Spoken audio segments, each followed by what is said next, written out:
Hello बच्चों, welcome back to my YouTube channel. उम्मीद करता हूँ आप लोग सब बहुत अच्छे होंगे और बहुत अच्छे ढंग से पढ़ रहे होंगे। देखो, ये बहुत छोटा सा क्वेश्चन है। क्या बोल रहा है क्वेश्चन में? In the given figure. हम लोगों को क्वेश्चन में ये वाला फिगर गिवन है, साथ में हमें बताया जा रहा है कि ए ओ बी जो है वो एक डायमीटर है। देखो, ये जो line segment A O B है ना, ये एक डायमीटर है और ए बी सी डी एक साइक्लिक क्वाड्रिलैटरल है। इस पूरे फिगर में आपको एक क्वाड्रिलैटरल दिख रहा होगा, ए बी सी डी, ये एक साइक्लिक क्वाड्रिलैटरल है और हमें एंगल ए डी सी का वैल्यू 120 का दिया है। क्वेश्चन में हमें ये वाला जो एंगल डी है ये 120 का दिया हुआ है। हम लोगों को एंगल बी ए सी फाइंड आउट करना है। हम लोगों को ये वाला जो एंगल ए है, इस एंगल ए को हमें फाइंड आउट करना है। तो इस एंगल ए को फाइंड आउट करने के लिए ना, पहले आप लोगों को एंगल बी और एंगल सी, ये छोटा वाला एंगल सी को आप लोगों को फाइंड आउट करना होगा। तो लेट सपोज मैं बोलता हूं ये एंगल 1 है, ये एंगल 2 है और ये एंगल 3 है। तो हम लोगों को एंगल 1 फाइंड आउट करना है। तो एंगल 1 फाइंड आउट करने के लिए ये एंगल 2 और 3 फाइंड आउट करोगे, जो कि क्वेश्चन में इनडायरेक्टली आप लोगों को दिया हुआ है। एंगल 3 मैं बोल सकता हूं कि इक्वल होगा 90 डिग्री का।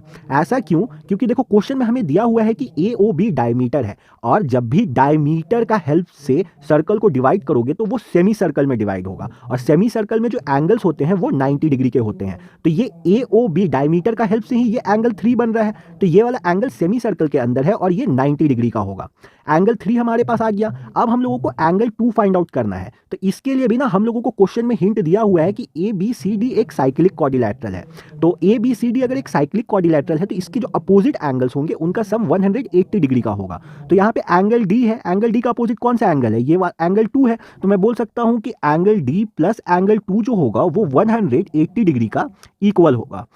तो एंगल 2 जो होगा वो 180 minus angle D that is 120 degree होगा। तो एंगल 2 हमारे पास कितना आ गया? 60 डिग्री का आ गया। ठीक है।